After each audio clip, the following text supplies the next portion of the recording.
Hello everyone, कैसे हो आप सभी। आई होप कि सभी लोग अच्छे होंगे। आप सबकी प्रिपरेशन भी अच्छी चल रही होगी। आप सभी का स्वागत है आपके अपने यूट्यूब चैनल टारगेट और गोल पीजीटी में। सभी लोग क्लास में जुड़ जाएं। क्लास आपकी स्टार्ट हो चुकी है। ये सोशियोलॉजी की प्रैक्टिस सेट है। प्रैक्टिस सेट आपके आने वाले exam UGC net, PGT, GIC, temple sociology संबंधित कोई भी एग्जाम हो हर के लिए मस्ट है। बस आपके सब्जेक्ट के रूप में सोशियोलॉजी होना चाहिए, जिसके लिए क्लास मस्ट हो जाती है। एक बार सभी लोग शेयर कर दें क्लास को।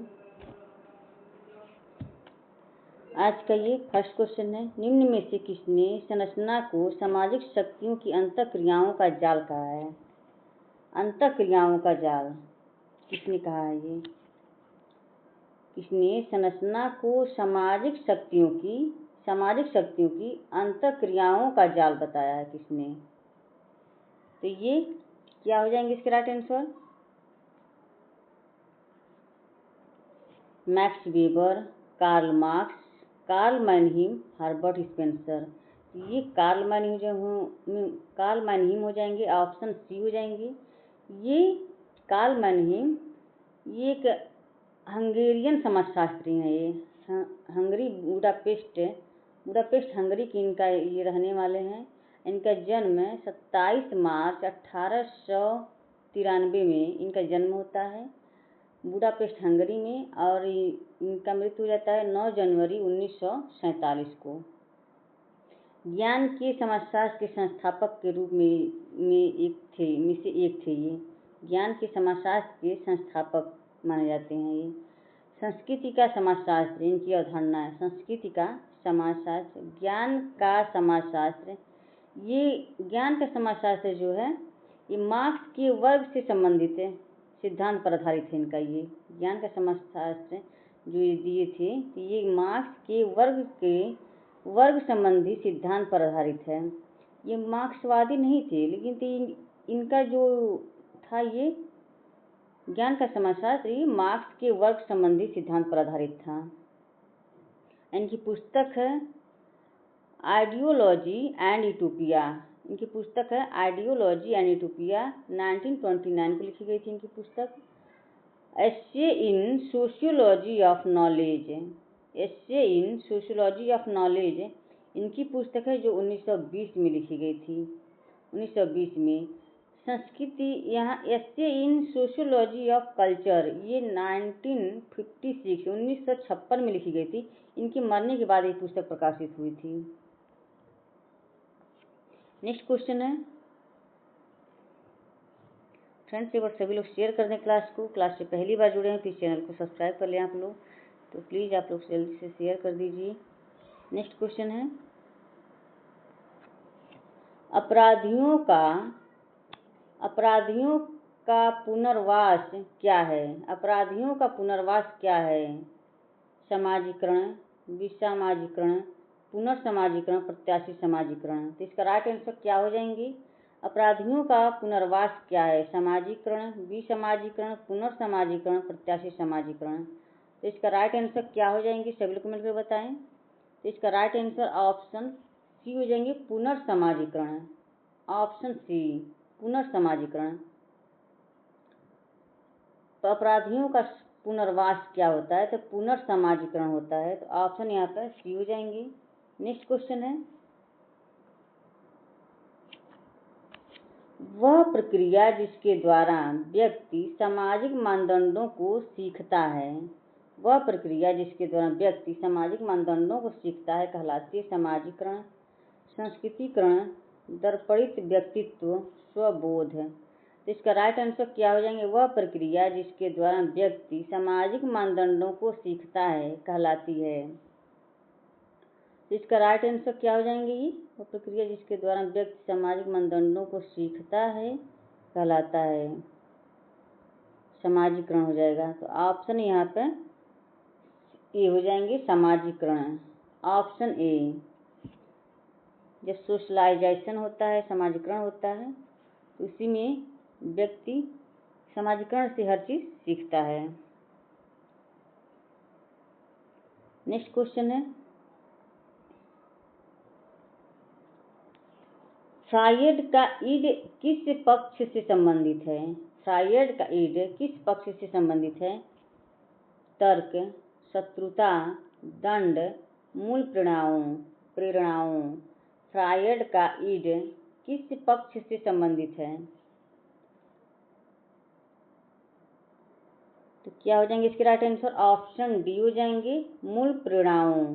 Option D. ईड, ईगो और सुपर ईगो की बात कौन करते हैं? फ्रायड ही करते हैं।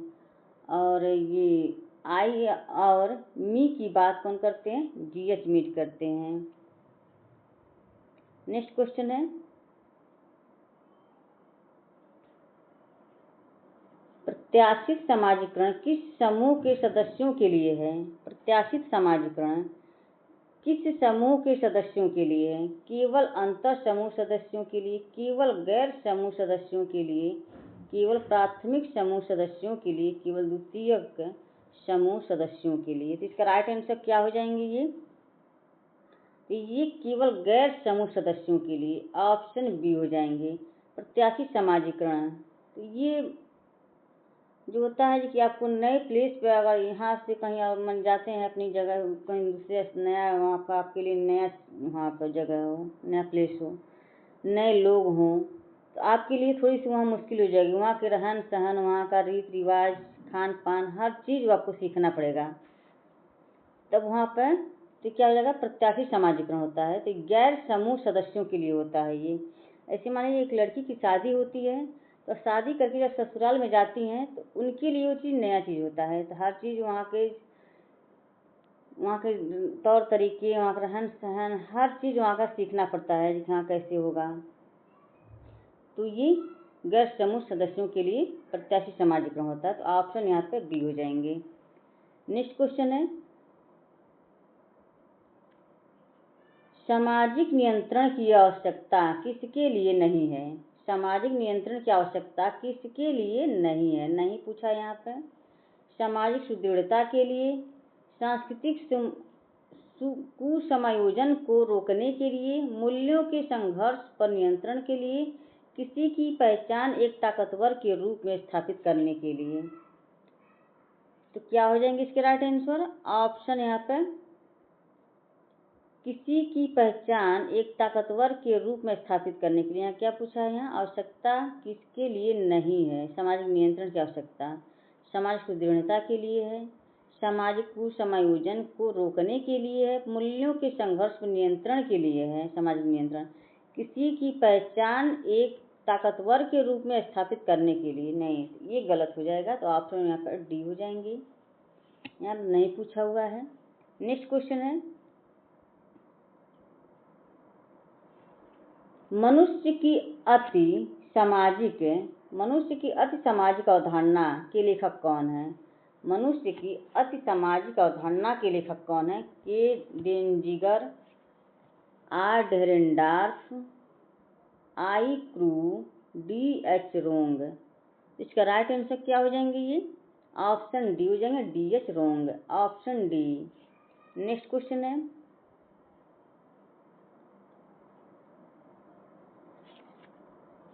निम्न में से कौन सा समाजीकरण नियंत्रण का गैर संस्थागत साधन है? निम्न में से कौन सा सामाजिक नियंत्रण का गैर संस्थागत साधन है? धर्म, सरकार, शिक्षा, सामाजिक सुझाव। सामाजिक नियंत्रण का गैर संस्थागत साधन है। तो इसका राइट आंसर क्या हो जाएंगे? ये ऑप्शन डी हो जाएंगे, सामाजिक सुझाव। Option D. नेक्स्ट क्वेश्चन है,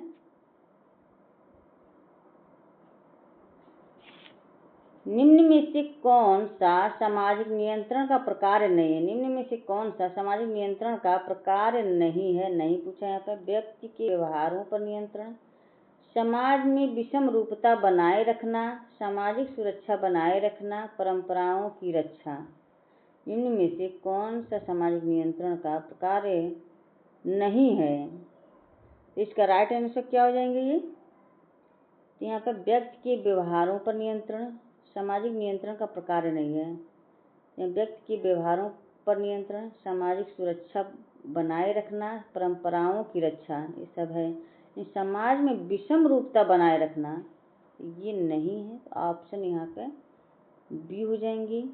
ऑप्शन बी, नेक्स्ट क्वेश्चन है,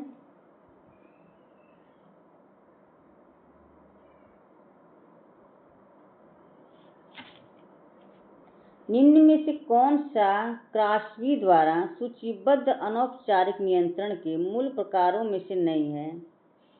निम्न में से कौन सा क्रॉस्बी द्वारा सूचीबद्ध अनौपचारिक नियंत्रण के मूल प्रकारों में से नहीं है? नहीं पूछा हुआ यहाँ पर। मानदंडों को पुनः परिभाषित करना, दंड, सामाजिक पुरस्कार, धर्म। तो इसका राइट आंसर क्या हो जाएंगे, सभी कमेंट में बताएं। तो इसका राइट आंसर ऑप्शन डी हो जाएंगे यहाँ पर, सूचीबद्ध अनौपचारिक नियंत्रण के मूल प्रकारों में नहीं है।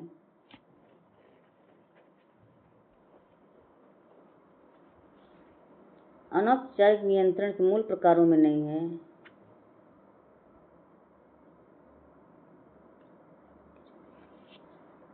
तो यहाँ पे धर्म हो जाएंगे, ऑप्शन डी।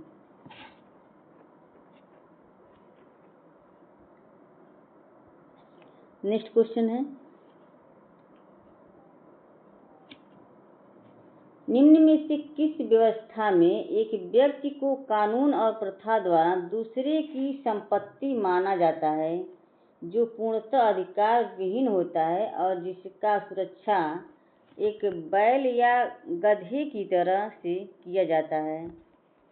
दासता, जागीर, जाति, वर्ग। इसका राइट आंसर क्या हो जाएंगे? ऑप्शन ए हो जाएंगी, दासता, ऑप्शन ए। नेक्स्ट क्वेश्चन है,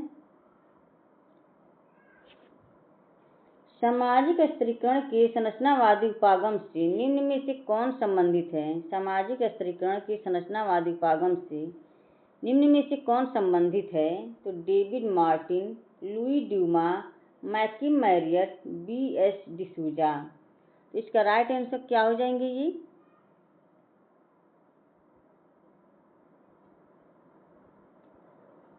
ऑप्शन बी हो जाएंगे, Louis Dumont, option B. Next question है,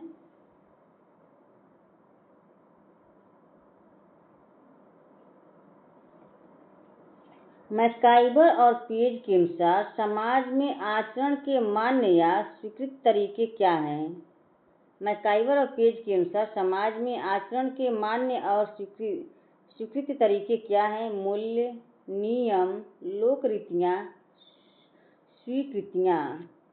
इसकी राइट आंसर क्या हो जाएंगे? ये ऑप्शन सी हो जाएंगे, लोक रीतियाँ, ऑप्शन सी। नेक्स्ट क्वेश्चन है, निम्न में से कौन समाजशास्त्री सामाजिक स्त्रीकरण के परिस्थिति सिद्धांत से जुड़े हुए हैं? Max Weber, Karl Marx, Warner, Davis और मूर। तो इसका राइट आंसर क्या हो जाएंगे? ये ऑप्शन सी हो जाएंगे, Warner, option C. Next question है, सामाजिक स्त्रीकरण के निम्न प्रकारों में से बोटोमोर ने किसका वर्णन नहीं किया है? सामाजिक स्त्रीकरण के निम्न प्रकारों में से बोटोमोर ने किसका वर्णन नहीं किया है? तो ये जाति, दासता, शक्ति, सामाजिक वर्ग। तो इसका राइट आंसर क्या हो जाएंगे? ये ऑप्शन सी हो जाएंगे, शक्ति। यहाँ पर क्या पूछा? वर्णन नहीं किया है यहाँ पर, तो ये जाति, दासता। तो इसका राइट आंसर ऑप्शन सी हो जाएंगे, शक्ति। नेक्स्ट क्वेश्चन है, फ्रेंड्स एक बार सभी लोग शेयर कर दें क्लास को। क्लास से पहली बार जुड़े तो चैनल को सब्सक्राइब कर लें। उद्योग और ट्रेड यूनियन में पाया जाने वाला सहयोग निम्न में से किस श्रेणी में आता है? उद्योग और ट्रेड यूनियन में पाया जाने वाला सहयोग निम्न में से किस श्रेणी में आता है? प्राथमिक सहयोग, द्वितीयक सहयोग, तृतीयक सहयोग, व्यक्तिक सहयोग। उद्योग और ट्रेड यूनियन में पाया जाने वाला, तो इसमें राइट आंसर क्या हो जाएंगे? ये द्वितीयक सहयोग हो जाएंगे। तो ऑप्शन यहाँ पे बी, क्योंकि उद्योग धंधे जो आपका फैक्ट्री है उसमें आपके कई जगह से लोग मिलके, कोई अपना नहीं होता है, सब लोग अलग अलग शहर से, अलग अलग प्लेस से, स्थान से आए रहते हैं, तो सबका एक वहाँ बात व्यवहार वहाँ बन जाता है, इसलिए वहाँ पर द्वितीयक सहयोग होता है। जब तक वहाँ रहेंगे तब तक आपका वहाँ पर उनसे विचार बात बनेगी। जैसे आप लोगों का काम खत्म हो गए, आप लोगों का रिश्ता भी वहाँ से नहीं हुआ। जब तक है तब तक आपका वहाँ से रिश्ता है, ठीक। ये द्वितीयक सहयोग हो जाएंगे। नेक्स्ट क्वेश्चन है, पुस्तक the function of social conflict, पुस्तक the function of social conflict के लेखक कौन है? Lewis Coser, George Simmel, Jessie Bernard, T B Bottomore. तो इसका राइट आंसर क्या हो जाएंगे? ये सभी लोग कमेंट करके बताएं। तो ऑप्शन ए हो जाएंगे, लुईस कोजर, ऑप्शन ए।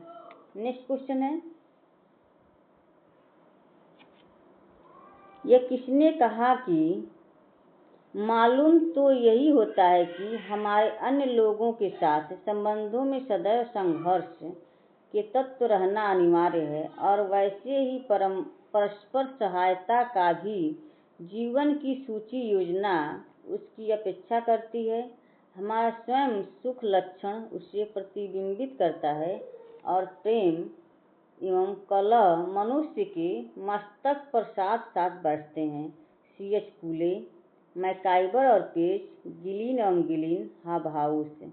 इसका राइट आंसर क्या हो जाएंगे? ये ऑप्शन ए हो जाएंगे, C.H. Phule, option C, option ए।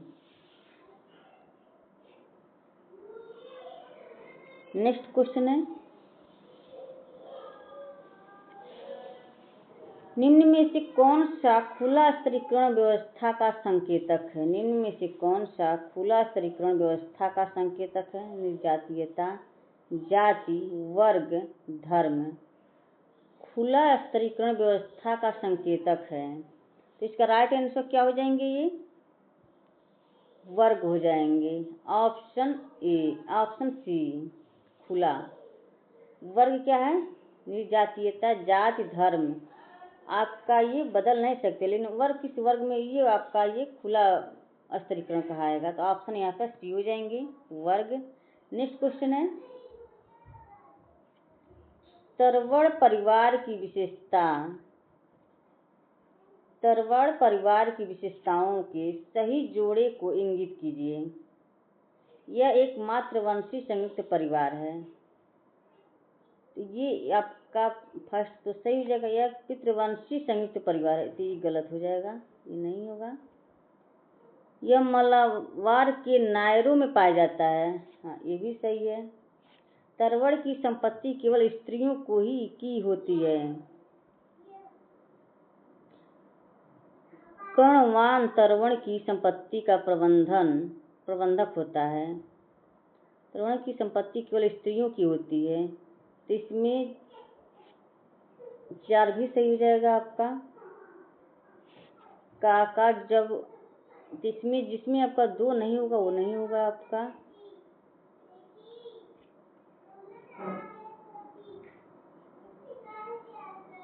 इसमें 2 होगा, उसमें नहीं होगा, इसमें तो 2 है।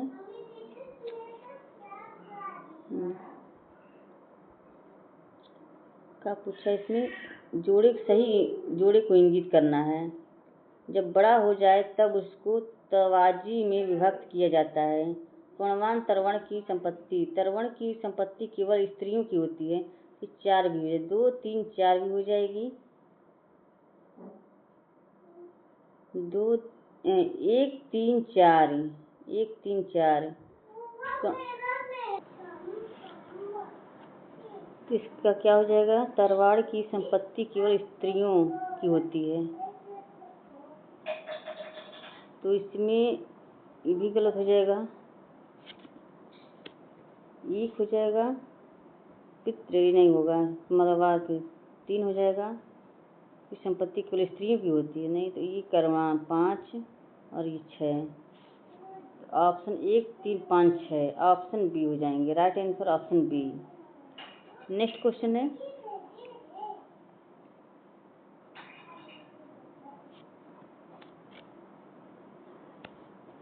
मर्डॉक ने नातेदारी की श्रेणियों की विवेचना करते हुए प्रत्येक श्रेणी के संबंधियों की संख्या बताई है। इनकी सही संख्या क्या है? प्राथमिक, द्वितीयक, तृतीयक। जीपी मर्डॉक ने बताए थे ना ये। इन्होंने प्राथमिक में 8 बताए थे, द्वितीयक में 33 और तृतीयक में 151 यानी कि 151। तो ऑप्शन यहाँ पे डी हो जाएंगे, ऑप्शन डी।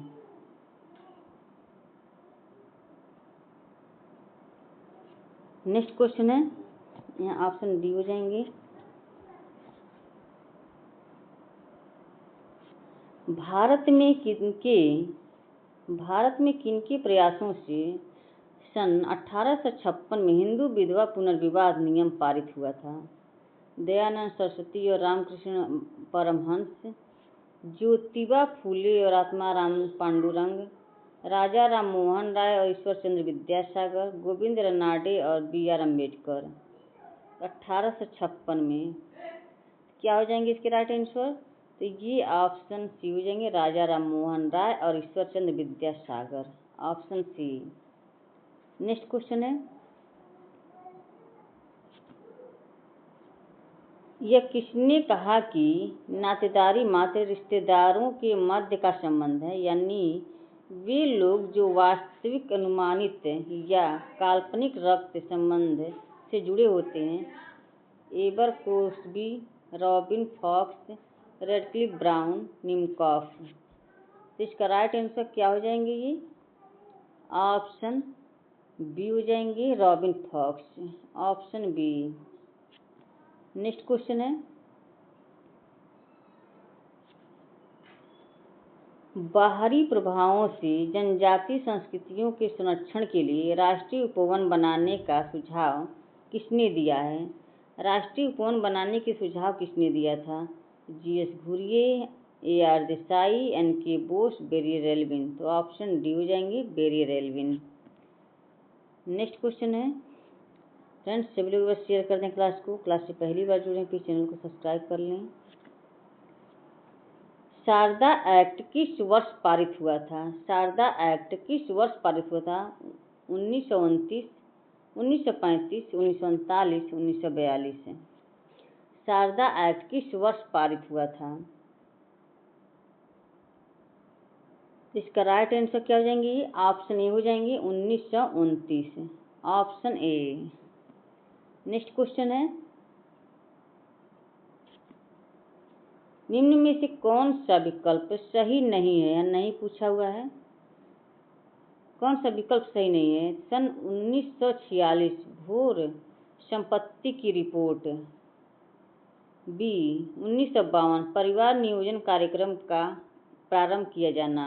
सन 1976 राष्ट्रीय जनसंख्या नीति का बयान। ऑप्शन डी है, सन 1981 परिवार में बच्चों की संख्या को 2 तक सीमित करना। इसमें क्या विकल्प सही नहीं दिया है यहाँ पे?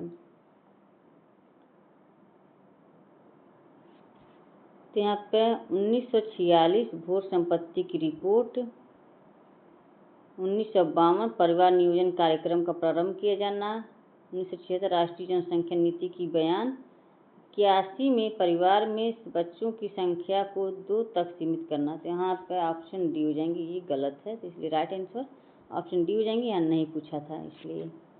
नेक्स्ट क्वेश्चन है, भारत में 2011 की जनगणना के अनुसार लिंगानुपात क्या था? भारत में 2011 की जनगणना के अनुसार लिंगानुपात क्या था? प्रति 1000 पुरुषों पर 943 स्त्रियां, प्रति 1000 पुरुषों पर 953 स्त्रियां, ऑप्शन सी है प्रति 1000 पुरुषों पर 963 स्त्रियां, और डी है 1000 पुरुषों पर 973 स्त्रियां। तो इसका राइट आंसर क्या हो जाएंगे? ये ऑप्शन ए हो जाएंगे, प्रति 1000 पुरुषों पर 943 स्त्रियां, ऑप्शन ए हो जाएंगे। भारत की 2011 की जनगणना के अनुसार लिंगानुपात 1000 पुरुषों पर 943 स्त्रियां। नेक्स्ट क्वेश्चन है, भारत में अनुसूचित जातियों के लिए निम्न में से 07 कौन सी एक सामाजिक समस्या नहीं है? भारत में अनुसूचित जातियों के लिए निम्न में से कौन सी एक सामाजिक समस्या नहीं है? अस्पृश्यता, कानून के सम्मुख समानता, गरीबी, शैक्षणिक पिछड़ापन। नहीं पूछा है, एक सामाजिक समस्या नहीं है। शैक्षणिक पिछड़ापन, कानून के सम्मुख समानता, अस्पृश्यता, गरीबी। गरीबी तो सामाजिक समस्या हो सकती है, अस्पृश्यता भी है, शैक्षणिक पिछड़ापन ये भी है, कानून के सम्मुख समानता ये आपके नहीं होंगे। तो ऑप्शन यहाँ पे बी। नेक्स्ट क्वेश्चन है,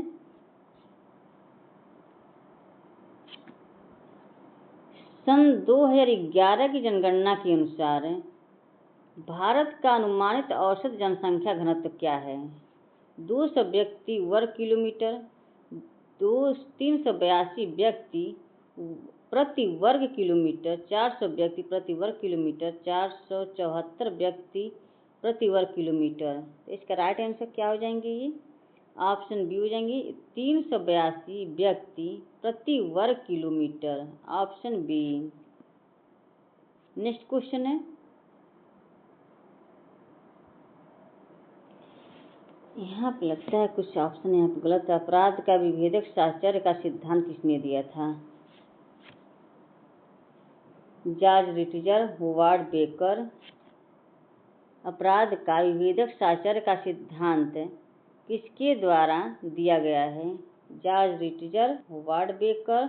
400 व्यक्ति प्रति वर्ग किलोमीटर, 474 व्यक्ति प्रति वर्ग किलोमीटर। तो यहाँ पे क्या हो जाएंगी? अपराध का विभेदक साहचर्य सदरलैंड का है, यहाँ पे ऑप्शन में नहीं दिया है। ये दोनों ऑप्शन शायद गलत हैं ये, लेकिन इसका राइट आंसर सदरलैंड हो जाएंगे। ये सदरलैंड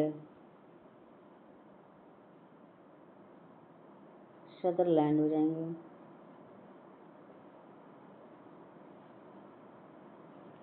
सदरलैंड इसका राइट आंसर हो जाएंगे। तो ऑप्शन यहाँ पे कोई है नहीं, तो यहाँ पे आंसर सदरलैंड हो जाएंगे। यहाँ पे याद रखिएगा आप लोग। फ्रेंड्स, यहीं पे क्लास को समाप्त करते हैं। आई हो कि क्लास पसंद आई हो, ज़्यादा से ज़्यादा शेयर करें क्लास को। क्लास से पहली बार जुड़ें तो चैनल को सब्सक्राइब कर लें। Okay, bye bye, take care.